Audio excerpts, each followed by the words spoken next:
Vous écoutez le podcast de la formation, le podcast fait par et pour les actrices et acteurs de la formation.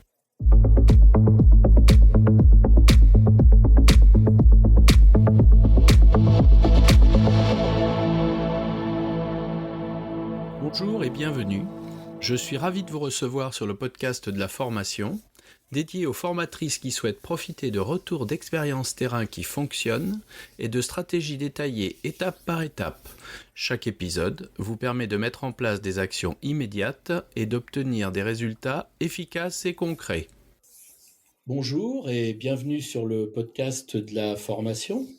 Je reçois aujourd'hui Christophe Battier. Christophe, peux-tu te présenter ? Bonjour tout le monde, bonjour Laurent, merci de m'inviter chez toi, parce que c'est ton podcast. Ouais, je t'en prie. Moi, je pourrais me la péter et me dire je suis le maître à penser de Laurent, mais c'est pas vrai. T'as suivi un de mes MOOC et j'ai appris ça en discutant avec toi récemment, donc je suis content que ça t'ait un peu bouleversé, parce que c'était un peu le but du jeu de ce MOOC. Mais sinon, dans la vraie vie, je travaille dans tout ce qui est accompagnement de projets numériques et enseignement depuis le siècle dernier. J'ai travaillé longtemps à l'Université Lyon 1 sur des projets d'innovation pédagogique. Alors, soit juste pour mettre un site web en ligne, mettre des plateformes en ligne, mettre des communautés de 30 à 40 000 personnes en ligne, mettre des projets comme ça. Avec des réalisations assez sympas autour de la vidéo, comme l'anatomie 3D. Tapez Anatomie 3D Lyon sur YouTube, vous trouverez une chaîne YouTube des cours d'anatomie en 3D avec des dizaines de millions de vues en français, en anglais, en italien, enfin plein de langues. J'ai aussi pas mal bourlingué un peu partout parce que du coup, j'ai toujours utilisé les réseaux sociaux pour expliquer un peu ce que je faisais, et puis partager un petit peu, puis aller aussi chercher des informations ailleurs. Je suis un garçon un peu curieux de voir comment ça se passe un peu partout. Alors quand je dis un peu partout, c'est dans le monde francophone, mais pas que, et pas que aux États-Unis, un peu sur tous les continents. J'ai fait aussi pas mal de conférences, de formations. J'ai un blog assez complet. Vous tapez Battier blog, vous devrez tomber sur mon blog en quelque part avec des choses autour de tout ce qui est innovation, de tout ce qui est nouvelle pédagogie, tout ce qui est numérique, tout ce qui est aujourd'hui intelligence artificielle, tout ce qui est utilisation des médias dans l'enseignement, tout ce qui est mutation du métier d'enseignant, parce que ça a un impact fort, toutes ces mutations sur nos métiers d'enseignants et de formateurs, parce que je crois que tu t'adresses aussi aux formateurs, peut-être Tout à fait. préférentiellement aux formateurs, je sais pas. Oh, j'ai pas de préférence. T'as pas de préférence, voilà. Mais donc ça a des répercussions assez fortes, et moi j'essaye d'accompagner les enseignants dans ces mutations-là, ou les institutions, donc ça peut être des gouvernements, des présidences d'universités, des équipes TIS, des équipes pédagogiques, voilà, il y a vraiment toutes les tailles en fonction de tout type de projet d'accompagnement. Et ensuite, j'ai travaillé aussi pendant 4 ans à l'Université de la Polynésie française, de 2018 à 2022. En petite taille, j'étais servi, on était 2 dans l'équipe quand je suis arrivé à l'université. Là aussi, pareil, pour mettre en place des studios vidéo, pour filmer des cours. On a basculé toute la formation continue en ligne, ce qui était vraiment une nécessité dans ces pays-là avec la Polynésie, c'est grand comme l'Europe, hein, mais il y a 300 000 habitants sur une surface grande comme l'Europe, donc c'est vraiment des confettis, et le grand plus qu'ils ont sur ce territoire, c'est qu'il y a de la fibre sur tous les archipels. Quasiment tous les archipels, donc sur presque pas toutes les îles, mais la grande majorité où il y a le plus de population, il y a du haut débit. Et donc, on a pu déployer des formations, des campus connectés sur 5 archipels. Voilà, un projet sympa. Ouais. En rentrant de la Polynésie, c'était l'heure de l'IA. 2022, c'est l'heure de l'IA, l'heure a sonné. Ces grandes vagues d'innovation qu'on a connues, alors 96, c'est l'arrivée du web. 96 à 2000, c'était l'arrivée du web, c'était la fin du CD-ROM et du DVD. En 98, on avait déjà mis en place à Lyon 1 toute une série de sites web, d'enseignements sur des sites web. On a développé une plateforme. Enfin, on avait fait pas mal de choses autour du web. Ensuite, il y a l'arrivée du streaming vidéo qui a changé pas mal de choses. Toutes les techno vidéos aussi qui ont beaucoup évolué, qui permettent de diffuser des contenus plus sympas que des simples PDF. Et on a eu quoi comme évolution encore? La 3D, tout ce qui est immersif, toutes les évolutions de technologie autour de l'immersion, de l'immersif. Si ça vous intéresse, j'ai pas mal de billets de blog sur Laval Virtual qui a lieu au mois d'avril bientôt à Laval en France, en Mayenne. Je fais un peu de pub au passage. C'est un endroit, si vous êtes intéressé par tout ce qui est pédagogie immersion, faut absolument y aller. Vous lâchez tout et courez-y. C'est vraiment extraordinaire, c'est d'avoir la chance d'avoir un événement et pouvoir participer à ça, c'est vraiment bien. Et donc aujourd'hui, on a l'IA qui a un impact fort sur nos vies, enfin qui va avoir et qui commence à avoir un impact fort sur nos métiers, nos vies et sur l'enseignement. Donc j'ai bossé pendant un an dans une startup qui s'appelle Evidence B, qui propose des solutions d'adaptive learning. Alors l'adaptive learning, c'est pas nouveau, c'est proposer des activités, des exercices pour faire progresser les élèves, les étudiants, les apprenants dans des matrices d'exercices. Avant, ça se faisait avec des graphes décisionnels. Si tu sais faire 1 plus 1, on pense que tu peux faire 2 plus 2. Je caricature, mais c'est un peu ça. Si tu fais 2 plus 2, tu peux faire 3 plus 3. Et donc, Evidence B a développé des solutions. Et ce qui m'a aussi plu dans cette startup, c'est que ça a une connexion très forte avec la recherche. C'est-à-dire que toutes les activités, c'est pas des simples exercices 1 plus 1, 2 plus 2. C'est des exercices qui sont développés avec des chercheurs en sciences cognitives et en neurosciences pour des gens qui cherchent à comprendre comment marche le cerveau des petits ou des enfants pour apprendre à calculer en développant des compétences notamment sur la spatialisation, enfin des choses comme ça. Et donc, il y a beaucoup d'activités qui sont basées à partir de ces travaux de recherche. Et la solution est déployée dans toutes les écoles primaires en cycle 2, donc c'est-à-dire du CP au CE2. Ouais, c'est ça. Dans toutes les écoles en France, c'est dans le cas du P2IA. Donc chaque école a accès gratuitement à cette solution-là. Et là, depuis le mois de février, le mois dernier, une solution qui est adaptée pour les secondes s'appelle MIA Seconde, une solution de remédiation en français et en mathématiques pour tous les élèves en seconde. Alors, il y a une première phase de test sur 200 000 élèves là, qui est en train de se mettre en place, et à la rentrée de septembre 2024, ça sera sur les 800 000 élèves de seconde.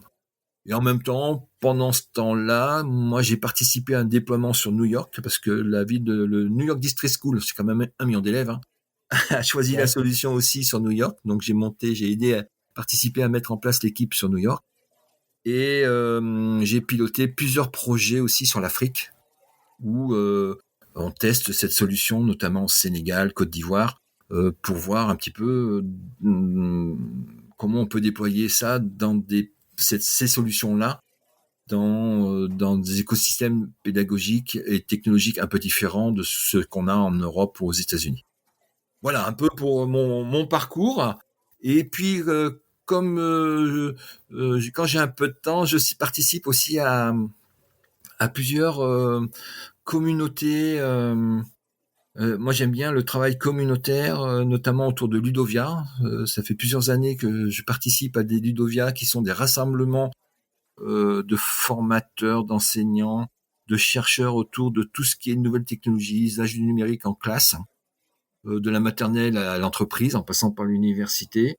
Donc, on est ce qu'on appelle, moi je suis blogueur, c'était l'ancien terme, à Ludovia. Donc, on constitue un peu le programme, la charte éditoriale, les sujets qu'on traite à Ludovia. Donc, en France, c'est au mois d'août, fin août en Ariège, une super équipe avec Éric Fourcault. Participer à la mise en place du premier Ludovia en Suisse il y a quelques années. Et là, cette année, le mois prochain, ça va être la 4e édition en Suisse. J'ai fait 2 Ludovia en Belgique et j'ai évidemment monté un Ludovia en Polynésie. Et il y a eu la 6e édition le mois dernier. Voilà. Bon, et on va faire un Ludovia spécial intelligence artificielle le mois prochain, en avril, le 10 avril, en ligne.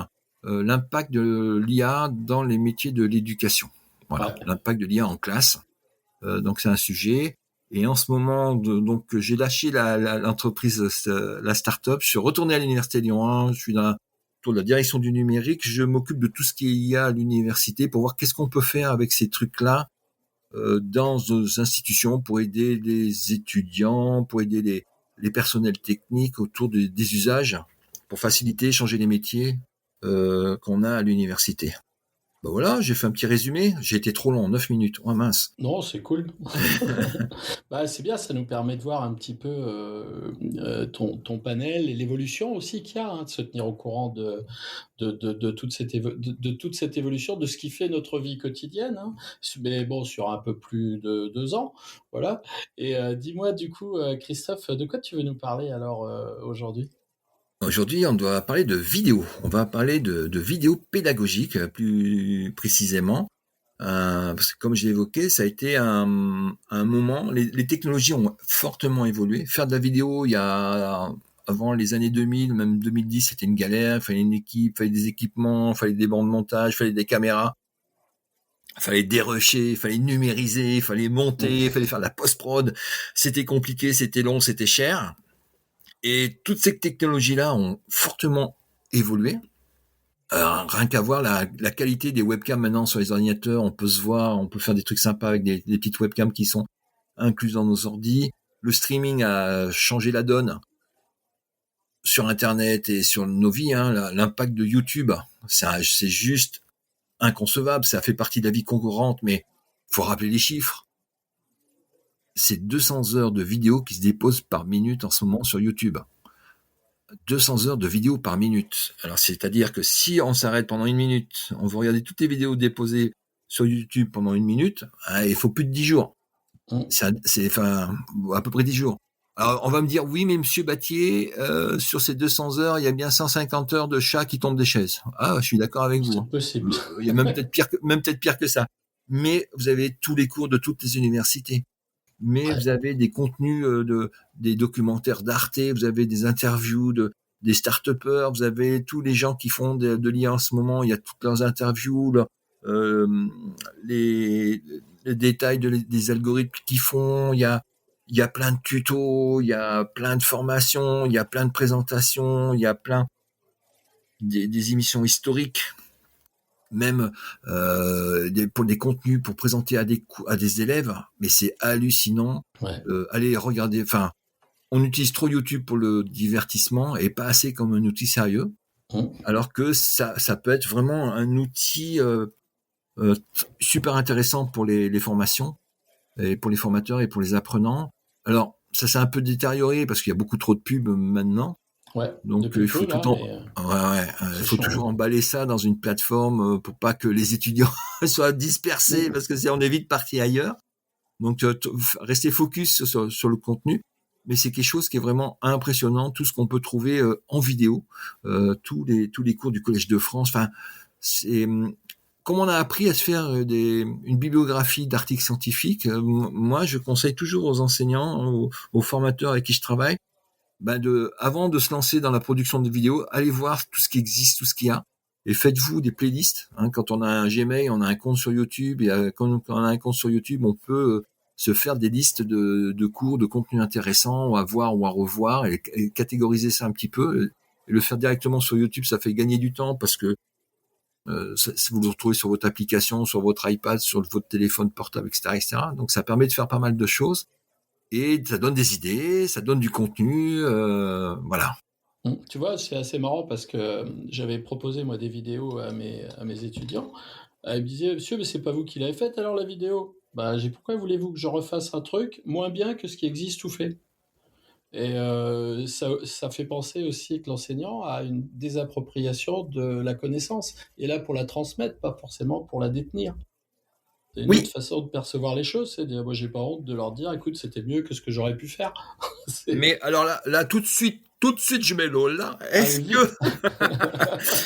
Est-ce que c'est l'enseignement et est-ce que le rôle d'enseignant, c'est uniquement de transmettre du contenu? Ah bah, justement, non. Voilà. C'est-à-dire que, effectivement, comme moi, j'ai des enseignants, qui se sont appuyés même quand j'étais gamin sur des bouquins, sur des livres, même des films qu'on voyait au lycée ou à l'école. Donc il y avait déjà, même si c'était plus compliqué, ça se faisait pas beaucoup, ça se faisait déjà. Et le rôle de l'enseignant, c'est pas nécessairement un rôle d'éditeur et d'édition de contenu. Jusqu'à là, c'est lui qui était le passeur du savoir, le passeur du contenu. Mais c'est plutôt, je sais qu'il y a un truc intéressant, le contextualiser, motiver les élèves, les apprenants, pour dire, là, dans le contexte de la formation où on est, il y a cette chose-là qui peuvent vous intéresser. Et c'est là aussi où j'insiste sur la vidéo, il y a les vidéos pédagogiques, ce n'est pas uniquement du contenu pédagogique.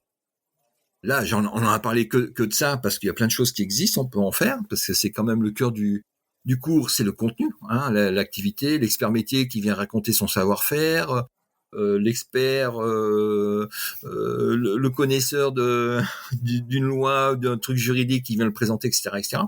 Donc il y a évidemment un contenu académique, un contenu théorique, mais la formation, elle s'arrête pas là. Et le rôle de la vidéo, elle ne s'arrête pas là. Et le rôle du formateur, il est aussi important. Ça aussi, c'est important à rappeler. C'est que c'est facile pour les formateurs de faire des vidéos et ne pas se limiter aux vidéos de contenu. Alors c'est mieux s'il a le temps, s'il veut se faire plaisir de faire des vidéos de contenu, parce que il donne son rythme, il donne sa vision, il montre son savoir-faire, etc., etc. Mais l'enseignement s'accompagne de tout un tas d'autres formes de vidéos. Moi, je me suis amusé à regarder un petit peu, à catégoriser un peu ça. J'en ai identifié 5 ou 6, hein, des formes de vidéos. On a déjà tous vu les vidéos teaser. Moi, ce que j'appelle les vidéos teaser, dans le cadre des MOOC. Il y a eu la mode des MOOC dans 2012, 2013, 2014. Là, j'ai oublié d'en parler des évolutions. Les MOOC, ça a été quand même aussi un point marquant. On a tous vu des MOOC, des petites vidéos de 2-3 minutes. Et venez suivre mon MOOC, vous allez trouver ça, on va parler de ceci, inscrivez-vous, et des trucs comme ça. Donc, c'est une petite vidéo assez courte qui prend de la formation, qui donne envie aux gens de suivre la formation. C'est de la com, hein. C'est un format de communication. Donc, tu as cette vidéo de teaser. Mais c'est déjà de la pédagogie, parce que déjà, tu éveilles la curiosité, tu mets en appétit ton apprenant, tu dis, voilà, allez voir, je vais vous montrer des choses. J'utilisais ça, moi, tu sais, sur le format Mission Impossible, tu sais, j'avais le bruit, tu sais, je mettais la musique derrière, j'arrivais en courant, tu sais, presque effaré, je me calais devant la caméra, je faisais, alors attention, vous allez avoir une mission. Si vous l'acceptez, je partais directement dessus et je leur envoyais ça 48 heures avant, qu'ils aient le temps, tu sais, de bien aller commencer à se triturer le cerveau pour poser quelques ancrages qui allaient faciliter l'apprentissage derrière. Exactement. Ça, c'est des moments extraordinaires. Et je me souviens même de leur avoir dit de se filmer eux-mêmes. Ils disaient, ouais, non, mais on n'y arrive pas. Et d'avoir, tu sais, fait une prise de vue avec mon smartphone où sur mon micro, j'avais mis la photo d'une femme au milieu sur ma caméra, au milieu de la caméra, et je la regardais dans les yeux pour pas quitter la caméra des yeux, tu vois. Il me disait, putain, tu fais ça comme ça? Bah oui, parce que c'est compliqué de regarder une caméra, tu sais. C'est très compliqué. Au même endroit, donc j'avais fait cette espèce de truc, ça les faisait marrer, mais ils attendaient ça, hein, ils attendaient. Alors, c'est quoi la prochaine aventure? Toi, ils parlent plus de cours. C'est quoi la prochaine aventure? Qu'est-ce que tu vas nous proposer? Ça, c'est génial. Mais là, on est vraiment dans les registres de la com, donc là, c'est hyper varié. Comme la pédagogie, hein, c'est hyper varié. Donc, tu peux être dans le sérieux, tu peux être dans le ludique, tu peux être dans tous les thèmes que tu peux, mais c'est vraiment ce registre-là. Et le format de la vidéo, c'est un format punchy et court, avec des mots-clés, avec des choses qui marquent. Et ça demande beaucoup de travail, hein, à préparer des choses comme ça demande du travail. Ensuite, là, si on prend le déroulé du cours, le déroulé du cours, ils sont appâtés par ton cours, ils viennent à ta formation. Et là, la première chose que moi je conseille à faire, c'est une vidéo d'embarquement, de contenu, d'accueil, de syllabus, on donne le nom qu'on veut, ou voilà, bienvenue dans mon cours, je vous accueille pour une séance, pour 10 séances en ligne, 5 séances, et on dit comment va se passer le cours. Ouais. On explique ce qu'on va avoir dans cette formation-là, avec le contenu pédagogique qui sera découpé en 3 chapitres, en 10 chapitres, enfin, vous expliquez, et là, on est dans un truc un peu plus académique, et vous explicitez, surtout sur les formations en ligne, hein, ce qui manque beaucoup dans les formations en ligne, la différence entre l'enseignement en ligne et le présentiel, c'est que dans l'enseignement en présentiel, il y a beaucoup d'implicites.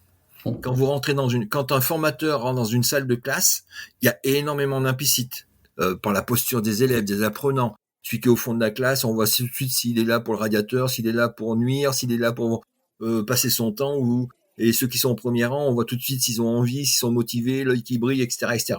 Comment on retranscrit cet implicite dans les cours en présence, dans les cours à distance, pardon. Et là, il faut être hyper explicite et tout expliquer et tout essayer pour retrouver ces liens-là. Ces liens qui sont implicites dans le présence pour les rendre explicites à distance. Moi, je leur disais toujours à mes formateurs quand je les accompagnais là-dessus, Ça va sans dire, bah, ça va mieux en le disant. Ouais. Mais c'est Et, c'est et c'était exactement ça. totalement ça. Mm.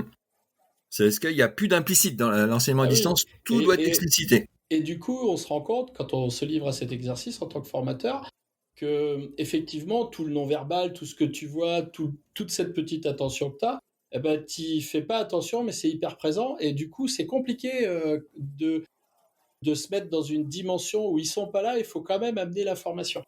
Ouais. Ça permet de repenser sa façon dont on distribue le cours aussi. C'est pas mal ça. Alors moi, ma formule, c'est de donner de la vie au cours. Ton cours en ligne, c'est si tu mets 3 PDF et puis tu leur donnes une consigne en disant bah il y a ça, ça et ça à faire pour cette semaine. Bonne nuit.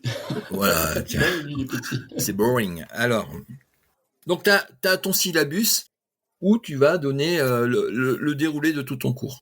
Et ensuite, le cours, il commence le lundi à 14h et juste avant de commencer ce cours. Alors là, je parle évidemment pour des cours en ligne. Hein. Ouais, Moi, oui. je fais ce que j'appelle des vidéos de consignes. Donc, je travaille préférentiellement par thème et par semaine. Donc, quand on traite un thème, je donne la consigne. Aujourd'hui, on va parler d'innovation, on va parler de processus pédagogique, on va parler de ceci. Et je donne toutes les consignes et on va faire tel exercice. J'attends de vous que vous voyez cette vidéo, que vous téléchargez ce PDF, que vous me produisiez ce truc-là, etc. Donc, je commence une séance pédagogique en faisant une vidéo spécifique sur les consignes, toutes les activités, tous les cadres théoriques qui font référence, etc., etc. Donc là, on n'est pas encore dans le cours, mais on commence vraiment à cadrer le truc. Et après, il y a toutes les vidéos de contenu. Alors que soit moi je fais, soit que je récupère à droite à gauche. Et là, ils vont travailler les contenus. Et ce qui est important à la fin de cette semaine-là ou de ces activités-là, c'est de faire des vidéos, ce que moi j'appelle de débriefing. Donc, je Ouais. prends toutes les traces qui ont été laissées par les étudiants, les élèves et les apprenants sur la plateforme ou sur les réseaux sociaux ou par mail. Et je fais une synthèse de tout ça. Donc ça demande vachement de boulot. Ouais. Mais machin m'a demandé ça, truc a dit ça aussi. Vous êtes 80% à avoir répondu au questionnaire avec un taux de réussite de temps. Vous êtes tous plantés sur cette question, donc je l'ai mal présentée. Je vous en reparle. Il y a un telle personne. Et quand je dis un telle personne, hein, mais un tweet, je mets la photo, le nom de l'apprenant dans la vidéo. Toi, je personnalise le feedback. Quand j'ai demandé des productions, je monte les productions, je commente les productions qui ont été faites par les élèves. Donc une copie d'écran, je mets et puis j'interviens là-dessus. Ouais, c'est pareil. Là, mine de rien, tu vois, même quand tu passes pendant ta visio, tu passes les différents éléments, même s'il y a des éléments sur lesquels tu t'arrêtes pas, le fait que ce qu'ils ont produit se voit, c'est important pour eux. Et du coup, ça tient vachement leur attention, ça. Ils font gaffe à dire, tiens, mais c'est peut-être mon truc là qui va servir. Et puis pareil, moi je fais comme toi, quand c'est bien, je montre sur ce qui a été fait par eux, et je montre pourquoi c'est bien et pourquoi c'est le bon résultat, tu vois. Oui, bien ou des fois c'est pas bien. Hein. Ouais, des fois c'est Et le pas bien, mais montrer. quand c'est Après pas bien, j'ai. je préfère, tu sais, plutôt extrapoler, moi, pour pas focuser sur les gens et les stigmatiser, quoi. Enfin, c'est un Ouais. peu comme Oui, ça, oui, quoi. bah après tu peux. Oui, ça peut On être fait tous des anonymisé sans erreurs. Hein. problème, hein. Oui, oui. C'est à toi de gérer le drame que tu donnes à l'erreur, C'est ça. le niveau dramatique que tu donnes à l'erreur. Parce qu'il y a des cas où ça peut être Ah bah, dans nos métiers, pas trop, mais en pédagogie, pas trop. Mais quand tu es en médecine, tu te trompes d'un millimètre, le gars, il est mort, faut pas te tromper. Ouais, bah lui aussi, il a qu'à pas bouger, hein. T'es marrant. Ouais, mais enfin, il y a des niveaux aussi, enfin, sur l'erreur, ça dépend des cours. C'est Et puis, ça. dernier type de vidéo qui est importante en pédagogie, c'est toute la production des élèves, des apprenants. Ah, Tu peux leur demander, soit en individuel, soit en groupe, soit en binôme, enfin, il y a différents formats de travail, de te répondre ou de faire un projet en vidéo. Donc ça, tu vois, c'est les grands différents types de vidéos.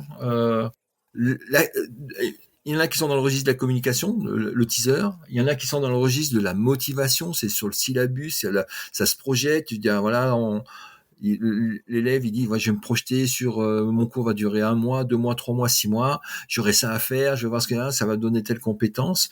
Et ça permet d'organiser. Et ce qui est assez intéressant, ce type de vidéo, d'organisation, les élèves ou les étudiants vont le voir tout le long du cours. Si tu fais un cours pendant 6 mois, cette vidéo, elle sera vue toutes les semaines, tous les jours. Il y a un qui va aller revoir cette vidéo. Donc, c'est en ça que c'est assez important. Évidemment, les vidéos de consigne, donc là, ça donne le rythme à ta formation. Le contenu, alors, pour bien réussir ces contenus de vidéos, là aussi, il y a des règles à suivre sur les vidéos de contenu. Il y a des chercheurs qui ont bossé là-dessus.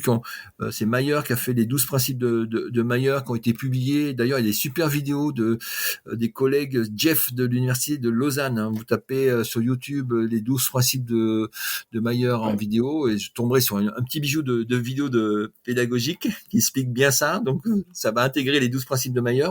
Comment bien réaliser une vidéo. L'importance, tu disais, de voir son enseignant, de personnaliser son enseignement.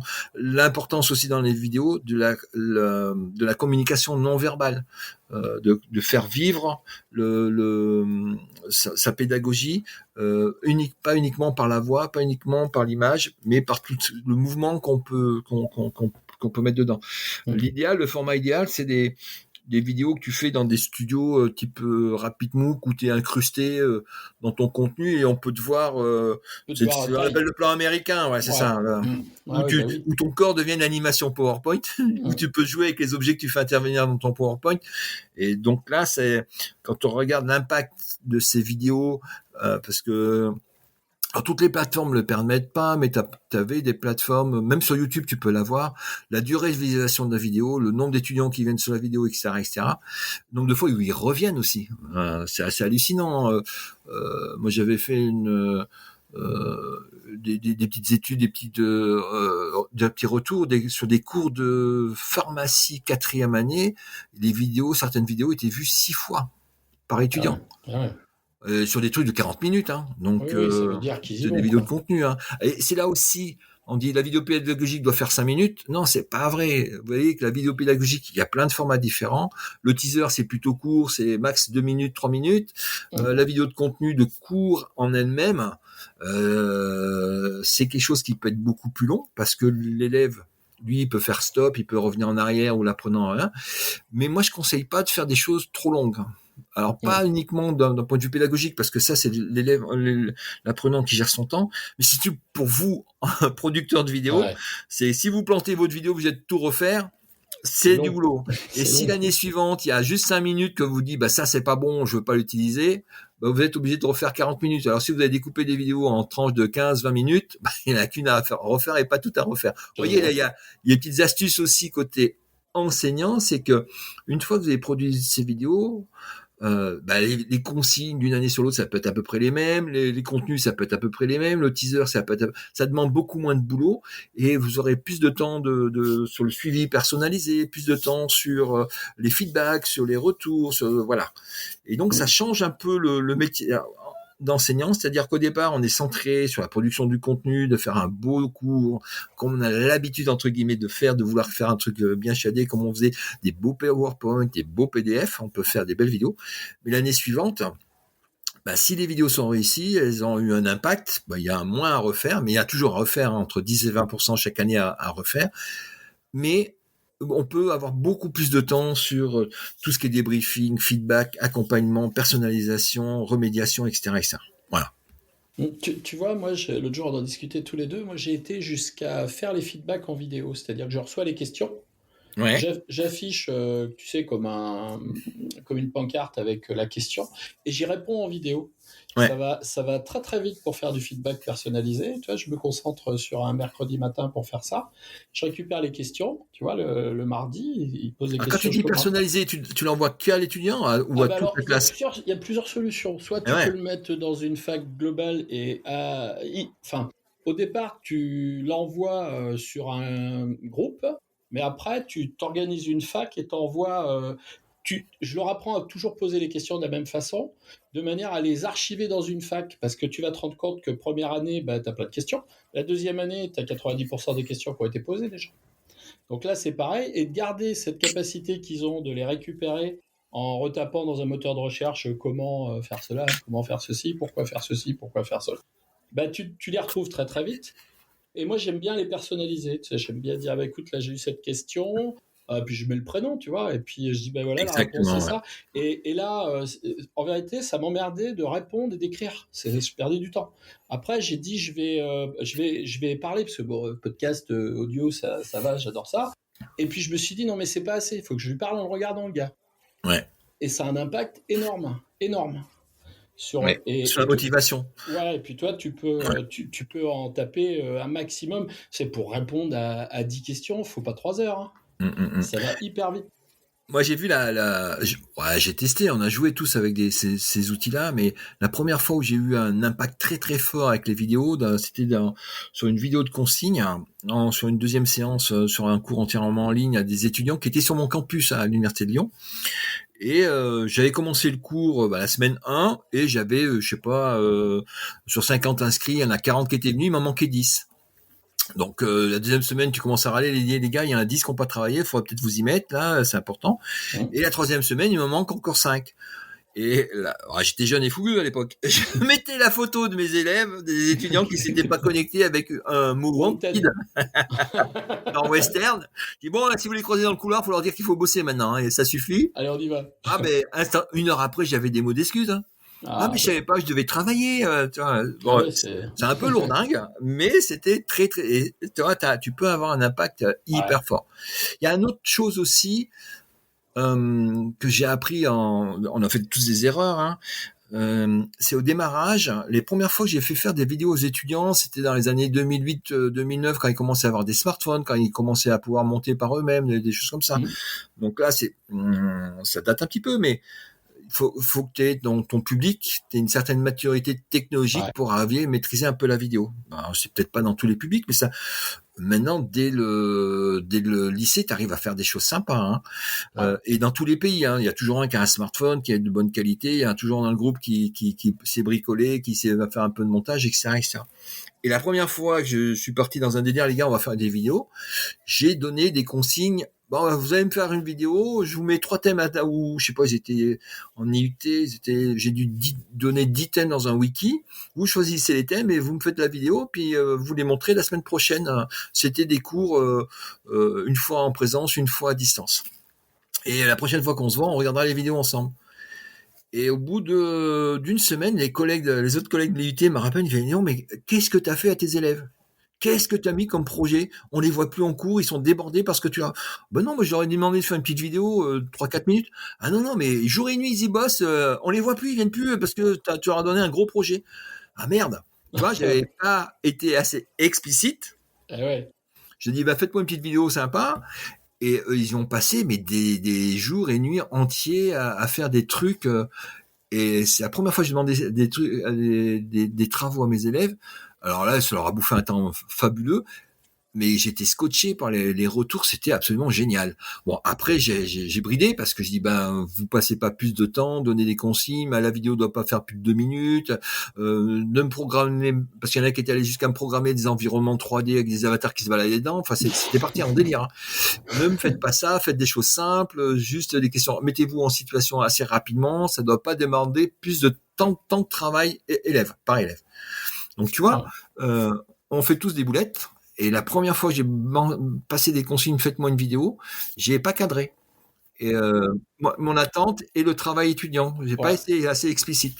Souvent, moi, ce que je fais, ce que j'ai remarqué, c'est qu'au départ, par exemple, tu pourrais leur dire, tiens, vous regardez cette vidéo, je veux quelque chose à peu près comme ça. Et là, elle fait 2 minutes, elle est courte, c'est du shortcut, il n'y a pas de transition d'enfer, tu vois. Et ben, souvent, tu leur montres le résultat escompté, ça les aide vachement, ça les pilote bien. Et la vidéo, pour ça, c'est pas mal. Parce que il y a plein d'activités avec des vidéos. Ouais, je vais te donner un exemple, moi, j'ai formé des formateurs pendant des années, là, puis j'en ai un qui travaille dans un système agricole, là. Il me dit, écoute Laurent, ils partent en stage dans des fermes, ils font des trucs, et puis après il faut qu'ils fassent un rapport de stage. Bon, c'est pas des littéraires, c'est toujours nul, machin, le truc. Ça les angoisse, moi j'ai pas les résultats, enfin c'est moche.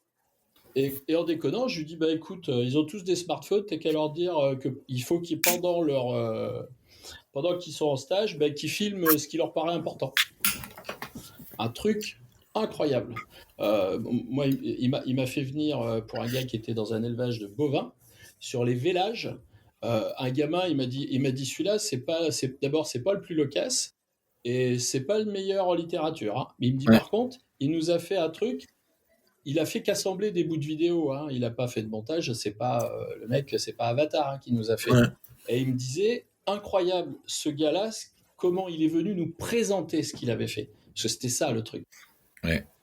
C'est cette espèce de fierté de dire t'as vu, c'est important de faire ça, puis vous avez remarqué là, le gars il est posé comme ça, le vétérinaire il fait ça.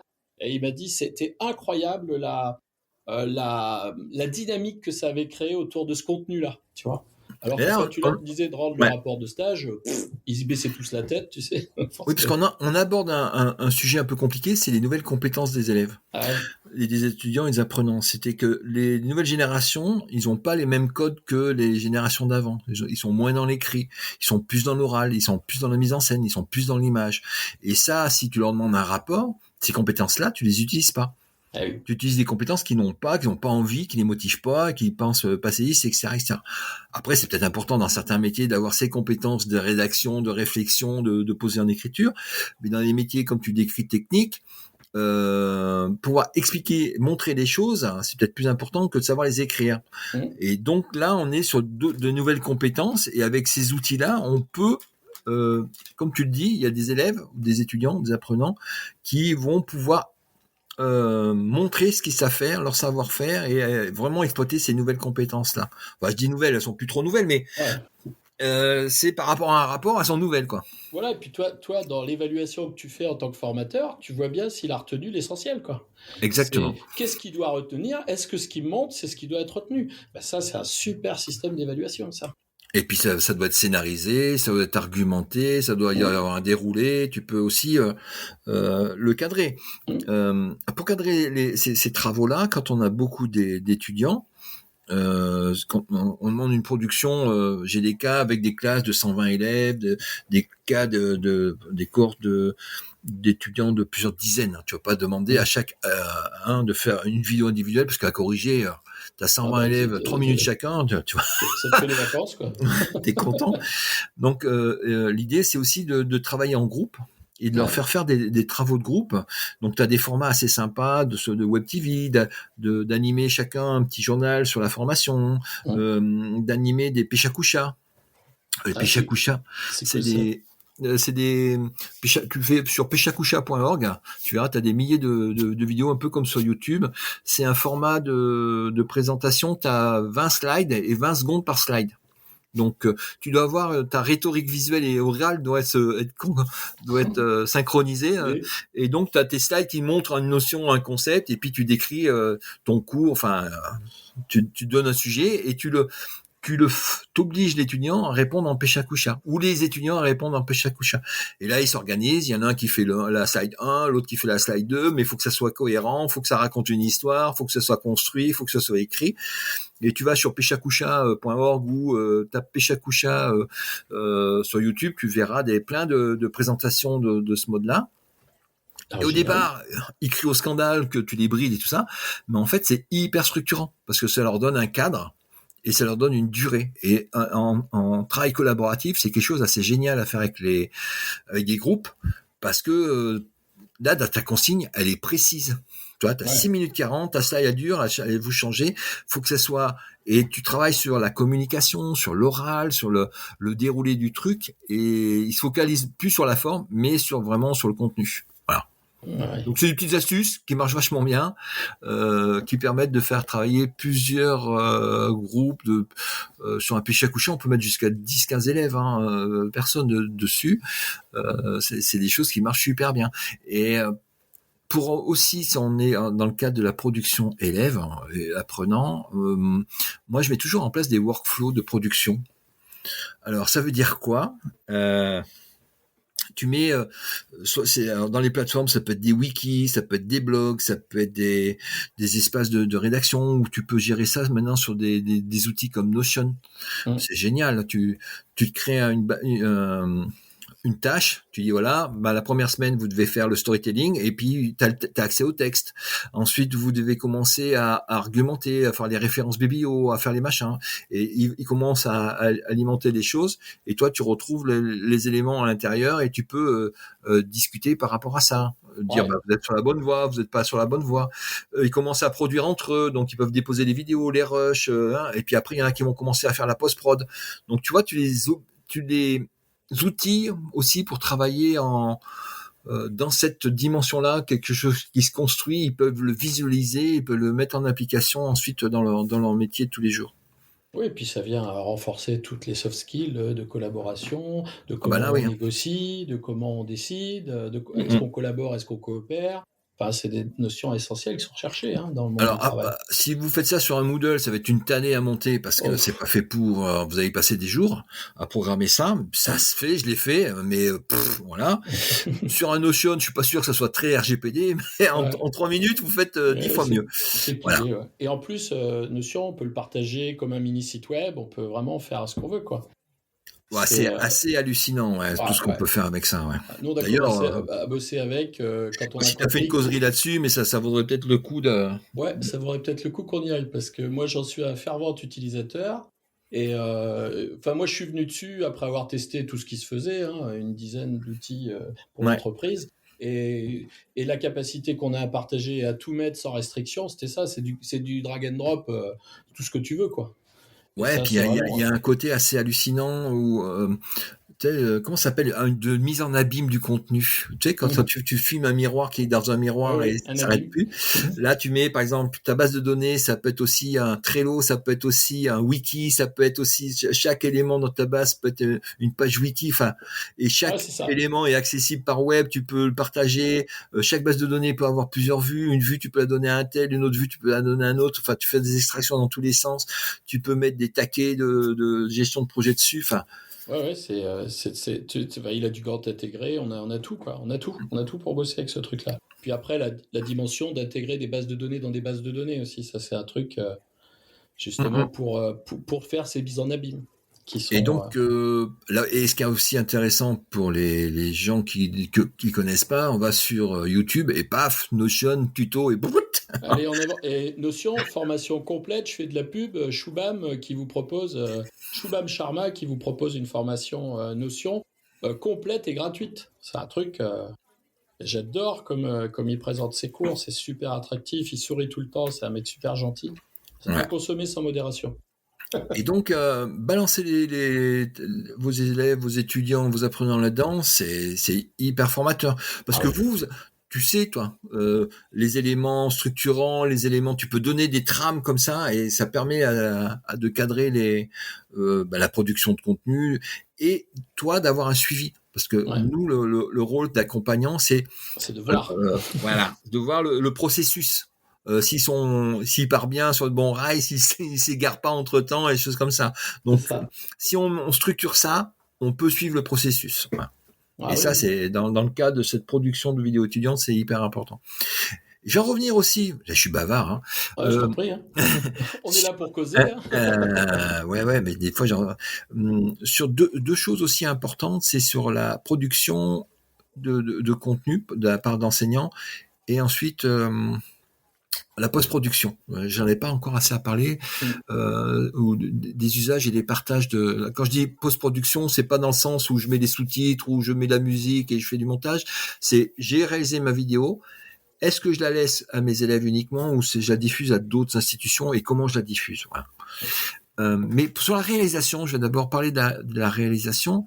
Il y a plusieurs moyens de faire d'une vidéo pédagogique. On peut faire avec OBS, mais dans la pratique, OBS ou Camtasia, des outils qui utilisent votre ordinateur pour enregistrer les vidéos. On peut le faire aussi directement dans PowerPoint.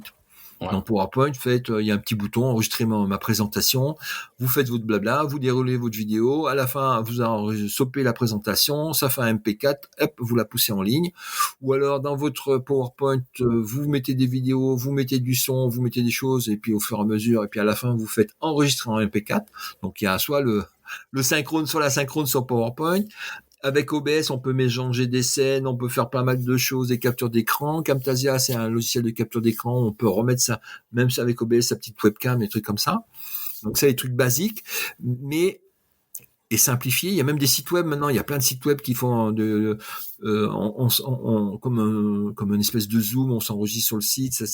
Tu dis, je prends mon PowerPoint, je prends mon écran, etc.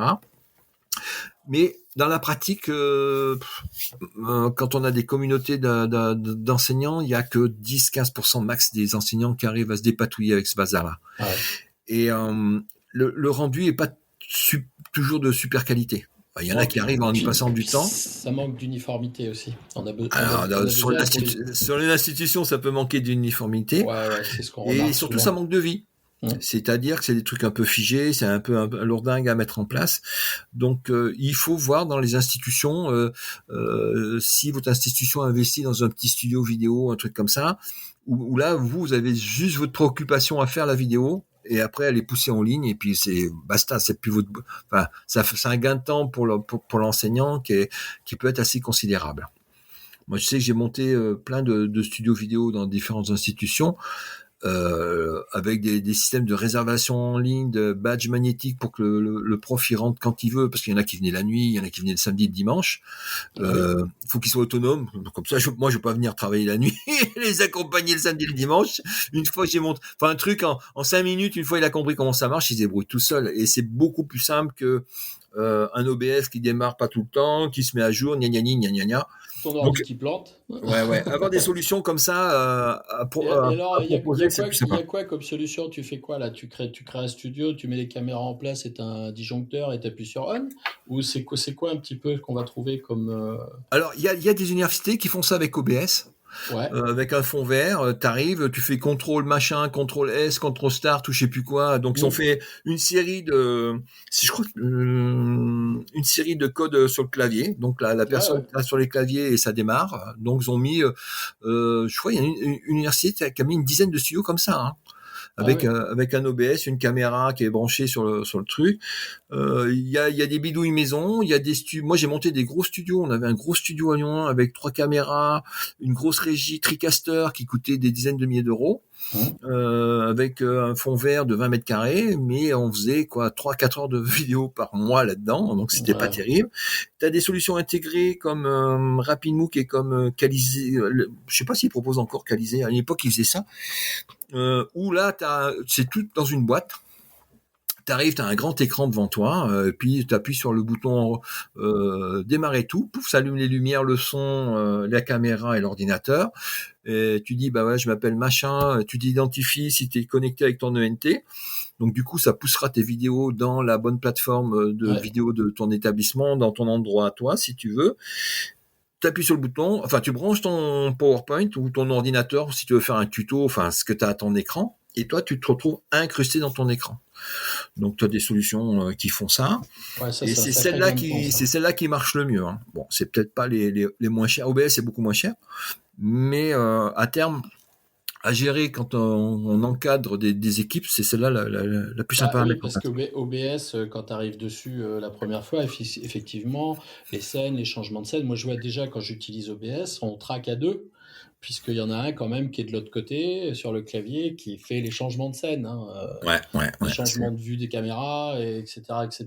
Donc déjà, ça veut dire que les gens, ils sont synchro, ils savent ce qu'ils font, ils sont à l'écoute. Là, ce que tu proposes, si j'ai bien compris, en gros, je viens, je m'installe, je suis face à un bloc qui me filme, qui m'incruste sur ma truc. Ça, c'est beaucoup plus simple en vérité. Et en plus, si tu peux garder cette histoire de plan américain pour ton enseignant, ça personnalise totalement son cours. Ça c'est intéressant. Puis ça va vite, il peut se reprendre.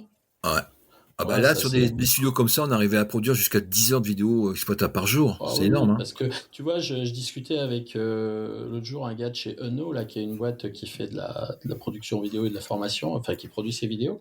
Et le gars, il m'expliquait, on fait pas de montage. Hein. On va au bout du truc, on refait les scènes. Hein.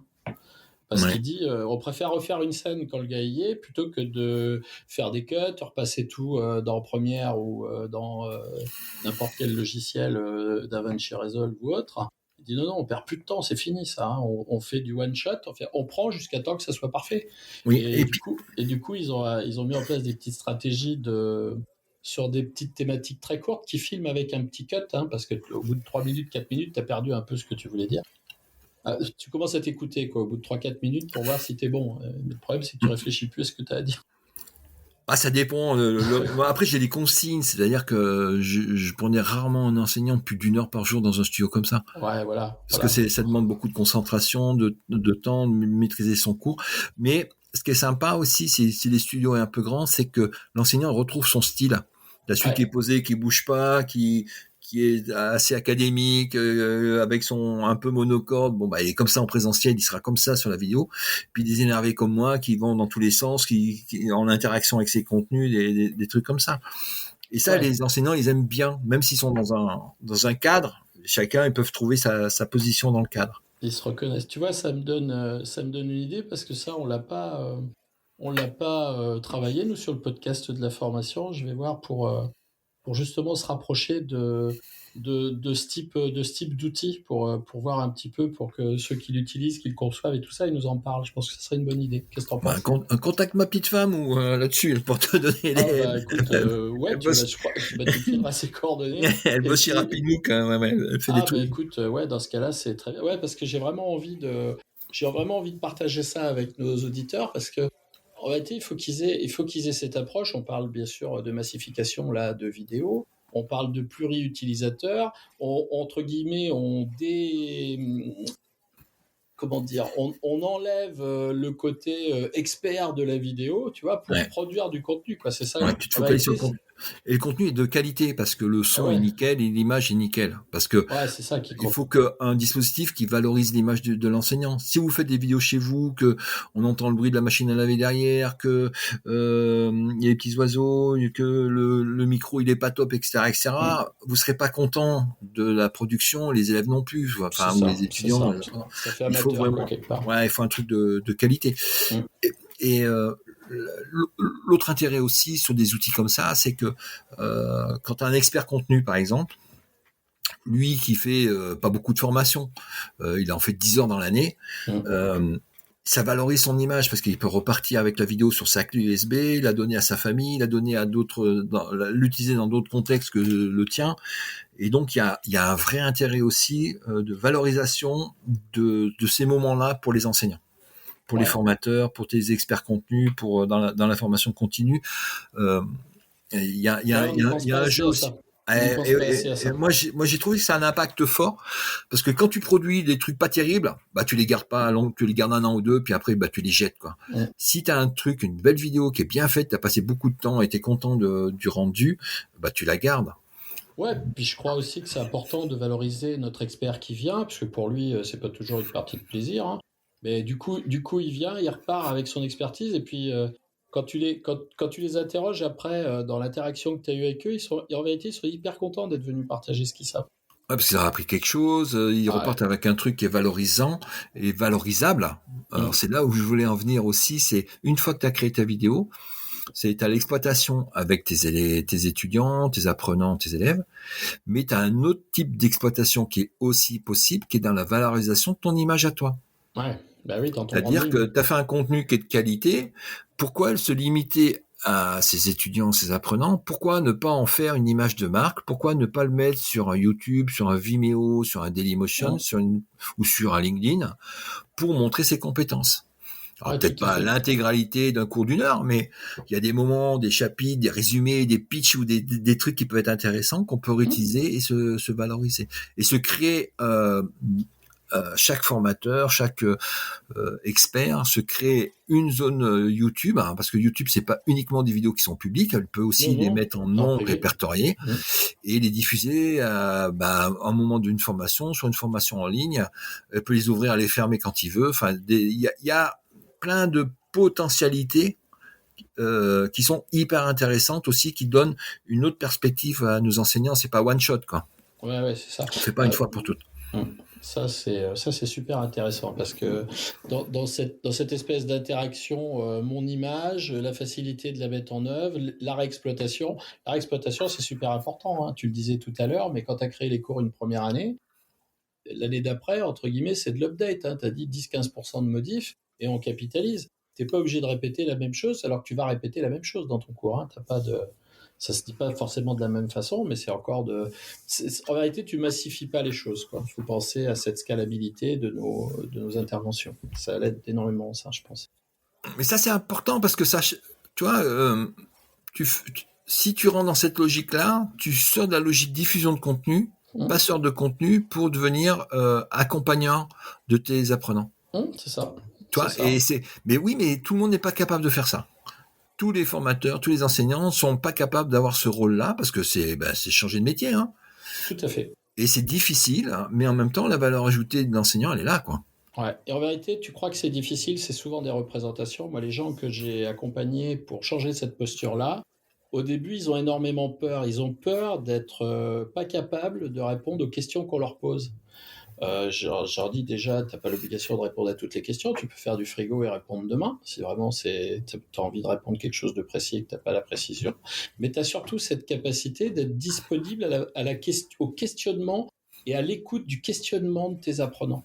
Et c'est plus important d'écouter ce que eux se posent comme question et comment les mettre en question que de leur amener des réponses toutes faites à travers du contenu qui leur passe par une oreille et qui ressort par l'autre. Hein. C'est...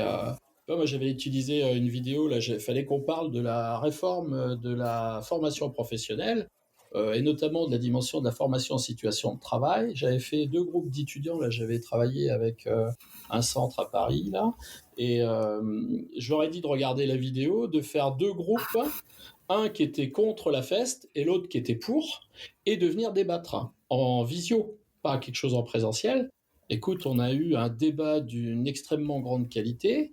Ils m'ont sont juste venus me dire au début, monsieur, mais nous, on fait partie du groupe qui est contre, mais en vérité, on est pour. On voudrait que vous le sachiez, tu sais, pour pas qu'il y ait de confusion. Et je dis, ok, j'ai compris. Et ben, du coup, j'avais prévu un quart d'heure. Je m'étais dit un quart d'heure, un petit peu en visio, 2 groupes, la prise de parole, c'est un peu compliqué.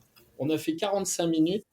J'ai fini par leur dire, écoutez, vous avez plus appris que ce que je pensais vous enseigner. Donc, mission accomplie. Eux, ils s'étaient régalés, le sujet les avait intéressés. Bon, c'est des gens qui étaient en master 2 RH, là, qui avaient pris une option formation. C'était important pour eux, la dimension de la loi. Et c'est quelque chose qui n'est pas très sexy, quoi. T'as pas envie d'y aller. Et là, la vidéo, c'est vous êtes spectateur et derrière, c'est vous qui faites le débat, quoi. C'est un truc... c'est génial, quoi. Franchement... Et donc, pour ceux qui sont un peu réticents à se lancer là-dedans, c'est vrai qu'il y a un petit cap technologique, un petit cap rédactionnel à passer, mais c'est quelque chose qui peut apporter beaucoup. Hein. Le fait aussi de mettre sa production, moi, j'ai une chaîne YouTube, j'arrive aux millions de vues, donc tu as l'impression d'avoir fait des choses qui intéressent les gens. Après, ils viennent te reposer des questions, ils viennent partager avec toi. Donc, il y a aussi cette dimension-là qui peut être valorisante à long terme pour le travail fait, quoi. Ouais, et tu sais, c'est des choses qu'on mesure même pas au début quand tu fais ça. Jamais je pense que tu t'es dit, bah tiens, ma vidéo, je vais la partager. L'objectif, c'est de faire des millions de vues. Bah, pas du tout, quoi. Surtout sur les sujets qu'on traite. Bah, c'est ça, tu sais, regarde, nous, on a eu la même chose avec le podcast. Quand on a créé le podcast, cette idée de podcast qui est une niche, hein, c'est la formation, on pensait pas avoir des milliers d'écoutes. On se dit, avoir des milliers d'écoutes, c'est un truc de fou, quoi. On est abasourdi par ça, quoi. Et l'objectif, c'était pas de faire des milliers d'écoutes, c'était de partager avec des gens bienveillants des tips pour les formateurs et formatrices, quoi, au départ. Tu vois. Et ça, c'est vraiment génial, quoi. Parce qu'on voit que là, tout ce qu'on produit, cette documentation multimédia, bah, elle est importante. Les gens la partagent, ils l'écoutent, ils la regardent. Enfin, c'est très formateur. Hein. Ça me refait penser à ce que tu me disais sur YouTube au départ. J'ai 2 filles qui ont 2 ans d'écart, et puis quand elles avaient 10-12 ans, la plus grande vient me voir, elle avait des tresses magnifiques sur la tête, et je lui dis, bah, c'est super, comment t'as fait ça? Elle m'a dit, c'est pas moi, c'est ma sœur. Donc sa petite sœur arrive, je lui dis, ah mais c'est trop bien, comment t'as fait ça? Elle me dit, papa, c'est super facile, il suffit que tu regardes sur YouTube. Ouais, évidemment, à 10 ans. Et puis, ce qui est plus intéressant, c'est ce qu'elle m'a dit après. Elle est revenue 10 minutes après, elle me dit, tu sais, papa, bah, si l'école c'était sur YouTube, on pourrait apprendre plein de choses. Mais elle y est sur YouTube. Bah ouais, tu vois, maintenant, c'est la Khan Academy. Voilà. Si t'es parent d'élèves, tu vas sur khanacademy.fr. Tu dis, bah voilà, j'ai ma fille qui est dans telle classe, et tu peux lui proposer un parcours en complément de ce qu'elle fait en classe. Ah ouais, c'est génial. Basé uniquement sur des vidéos, alors en mathématiques, en physique, dans tous les domaines. Il y a des trucs des documents assez hallucinants. Il y a tout un parcours pédagogique proposé sur la Khan Academy. Hein. Mais t'en as d'autres qui fonctionnent comme ça. Et les DigiSchool, qui est une start-up à Lyon, qui est plus tellement une start-up, qui est une entreprise qui a produit tous les contenus du collège jusqu'au lycée, de tous les cours, qui propose tous les cours, le code pour la route. Enfin, il y a énormément de contenus comme ça, de boîtes qui proposent des contenus spécialisés dans les formations. T'as tous les cours d'école d'infirmière qui ont été filmés. Enfin, en vidéo, c'est assez infini aujourd'hui. Hein. Ouais, on est vraiment... Alors, en tips, il y a un truc que j'ai oublié de dire sur comment réaliser une bonne vidéo. On pourrait peut-être faire un autre podcast, parce que là, je vais partir pour encore 1 heure. Vas-y, et puis on va se refaire une causerie. Hein. Je me sens bien, moi. Non, mais les recherches ont montré, alors ça c'est la partie casquette chercheur, que le discours le plus assimilé par le cerveau, celui qui est le mieux mémorisé, c'est le discours de la vie quotidienne. Et donc essayer d'avoir dans ces vidéos non pas un discours empoulé, un discours académique, mais de parler comme si les élèves étaient là, comme dans la vie quotidienne, avec des intonations, des montées en voix, des choses comme ça. Et c'est ce que les gens ils retiennent, les gens, parce que là l'élève à l'apprenant retiennent le mieux. Donc il y a des trucs aussi comme ça. On veut faire trop bien, mais la cible c'est l'apprenant. Hein, c'est pas. C'est ça. Voilà. C'est pas avoir l'air plus intelligent que ce qu'on dit. Ouais. Non, au contraire. Tu vois, moi je fais de l'écriture. Hein, je viens de l'écriture. Cette dimension d'écriture conversationnelle que moi j'utilise dans mes pratiques du web, c'est totalement ça. Tu écris quelque chose, il y a une petite astuce que je donne aux gens, vous l'avez écrit, dites-le à haute voix, voir. Et des fois, tu te rends compte, tu dis, ah non, mais je dis jamais ça, moi, ce mot-là, je l'emploie pas. Bah, justement, c'est bien ça l'idée. Enlève-moi tout ce qu'il y a autour et dis-moi quelque chose de simple, là, comme si tu m'expliquais quand on est en train de discuter simplement tous les deux. Et ça, c'est une clé qui marche, tu vois, la vidéo, ça marche super bien comme ça. L'écriture inclusive, enfin, l'écriture, ce qu'on appelle la microcopie, c'est pareil, hein. Et on a cette relation avec le client, regarder, écouter les mots qu'il dit, reprendre son vocabulaire, et donc s'adapter à ses étudiants. Hein. On n'est pas là pour pas qu'ils comprennent ou pour qu'ils croient qu'on a un savoir divin, tu vois, qui est pas accessible. Hein. Non, on est là justement pour vulgariser les choses, pour qu'ils puissent nous poser des questions, pour qu'ils nous interpellent de leurs questions, parce que ça, je trouve que c'est... J'adore mettre en question les gens, moi, parce que c'est... Qu'est-ce que tu ferais à la place? J'avais une sale manie, je leur disais toujours, ils venaient me poser une question, j'ai dit, est-ce que vous savez que vous avez déjà la réponse à la question que vous venez me poser? Au début, ça les surprenait un peu. Après, ils venaient me voir en me disant, bon, écoute, on vient de demander un truc, mais on sait qu'on a déjà la réponse, mais on voudrait vérifier quand même. Tu sais, ce petit côté, j'ai besoin quand même d'une validation. Voilà. Il y a un dernier point là qui me vient en tête pendant qu'on discute, c'est dans la scénarisation de ta vidéo, est-ce que je fais du synchrone ou de l'asynchrone? Parce que on a vu beaucoup de gens utilisent les Zoom, les Teams, des choses comme ça pour faire du synchrone, et je suis pas sûr que ce soit le meilleur vecteur de diffusion de contenu, ces moments synchrones. Est-ce que ce serait pas mieux de faire ce que moi j'ai appelé les séances de débriefing en synchrone, les séances de remotivation en synchrone, de réquestionnement en synchrone, plutôt que de faire de la diffusion de contenu où la qualité est pas toujours optimale parce que on se voit pas tous, il y a toujours du bruit derrière, des bruits de fond. Donc là, le rôle du synchrone, le contenu et le synchrone, essayer de sortir de ce délire qu'on a eu pendant le Covid et puis qui perdure un petit peu et qui fait que l'enseignement par Zoom c'est pas top. Ouais, parce qu'on diffuse des contenus et moi je pense que c'est pas la meilleure façon de faire pour diffuser le contenu. C'est plutôt de la synchrone qu'il faut proposer. Ouais. Alors ça peut être de la synchrone sur la journée, hein. C'est-à-dire le matin on fait un Zoom en disant bah les gars aujourd'hui il y a ça à faire, les gars ou les filles, hein, vous travaillez vous avez 3 heures d'enchaînement d'activités, il y a une demi-heure de vidéo, un exercice à faire, un PDF à lire, un règlement à aller chercher, un petit Notion à remplir, et puis après on se retrouve à midi, on voit où vous en êtes, vous allez me poser des questions, etc., ou entre temps vous m'envoyez un mail, et là on fait des moments synchrones. Voilà. Ouais. Et en plus, les moments synchrones là, ils ont un avantage. Tu valides l'avancée du travail de l'étudiant. Mm. Tu valides le travail qui est fait, donc comme ça, tu n'as pas de traînard. Tu les relances, tu évites les blocages. Nous, on avait mis ça en place. Le matin, une synchrone d'explication et de validation de la compréhension. Travail tout seul en asynchrone pour eux. Hop, et on revenait à 11h30 faire le point, où vous en êtes, qu'est-ce qui s'est passé, de manière à relancer et puis à maintenir cet intérêt. Et redémarrage 13h30. Est-ce que tout le monde est là? On est bien là, c'est parti. On continue. Et puis après, 16h30, redébrief. Et ça, c'est vraiment un bon timing, ça. Ouais. Parce que la difficulté, tu sais, des fois, tu sais pas où ils sont, quoi. Alors que là, il faut qu'il soit passé quelque chose, parce que tu leur demandes de livrer en même temps. Hein. Ils livrent de la production, ils livrent là où ils en sont. Donc, c'est sympa aussi, ça. Et donc, quand on scénarise des dispositifs, présentiel, semi-présentiel, synchrone ou asynchrone, il y a un côté hyper structurant à voir. Je reviens à ma catégorisation des moments et des types de vidéos, parce que ça te donne un rythme. L'idée, c'est d'avoir, je suis peut-être pas assez répété, j'ai pas dit même d'ailleurs pendant le podcast, c'est le clé de réussite de la pédagogie, c'est d'avoir un dispositif où on propose des activités variées. Oui. Une variété d'approches didactiques et pédagogiques qu'on propose à nos apprenants. Et là, avec ces petits modèles-là, en disant, si je fais que du contenu, je vais dans un registre comme ça, il faut que je propose une animation, il faut que je propose de la motivation, il faut que je fasse des feedbacks, tu vois. Et on joue sur plusieurs autres registres que de la diffusion de contenu. Ouais. Ouais, c'est pas mal comme conclusion là sur la vidéo là. Ouais, je trouve que c'est cool. Et puis écoute, je vais me faire plaisir. Je me souviens de ce qu'avait dit Monsieur Marcel Lebrun, et ça me fait plaisir de le nommer là. Ouais. Ce qui compte, c'est la variété. Ouais. Parce qu'un truc qui marche, la 4e fois que tu le fais, il marche moins bien. Même Exactement. si ça marche.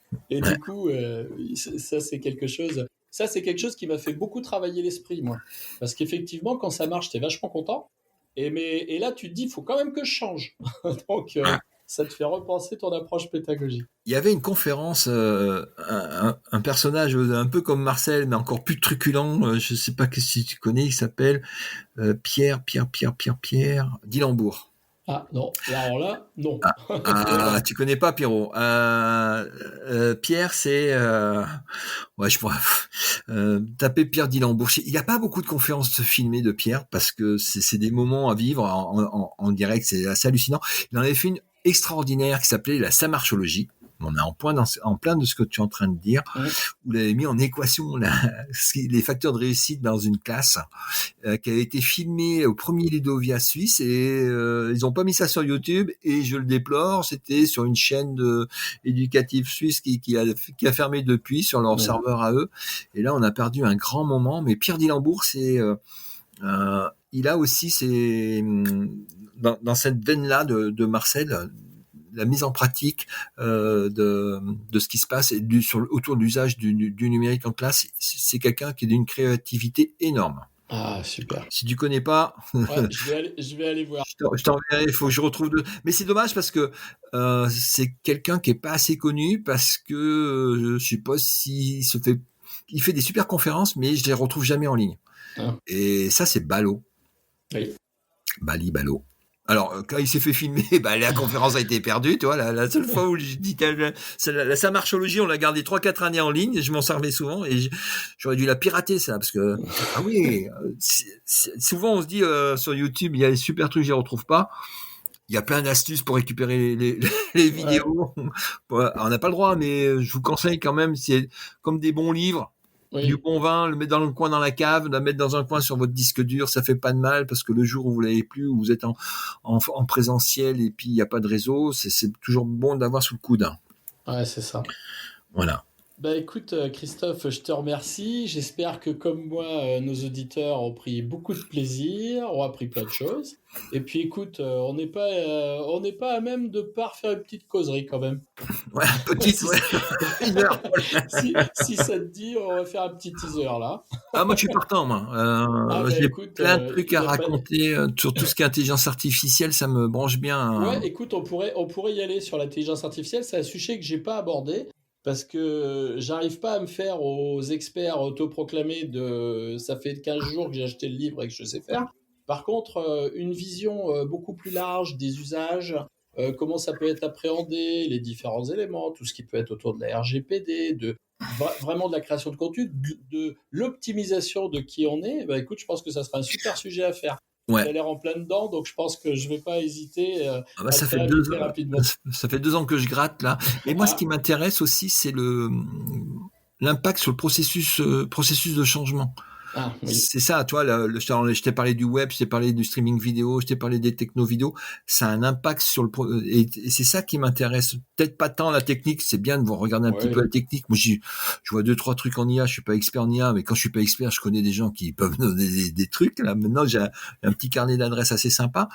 Mais qu'est-ce que ça modifie? Comment ça modifie nos métiers? Et là, ça a un impact très fort aussi côté élève. Ah oui. Parce que la production, elle change complètement. Les évaluations, les compétences, elles peuvent changer complètement. Et donc, on voit des choses assez aberrantes, des établissements qui veulent interdire.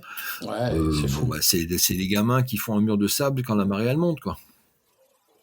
Eh ben écoute, je pense qu'on va se retrouver sur un podcast Voilà. sur ce sujet. Je te remercie beaucoup, Christophe.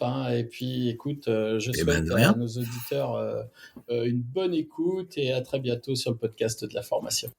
Eh ben, ça marche. À la prochaine. Bye bye.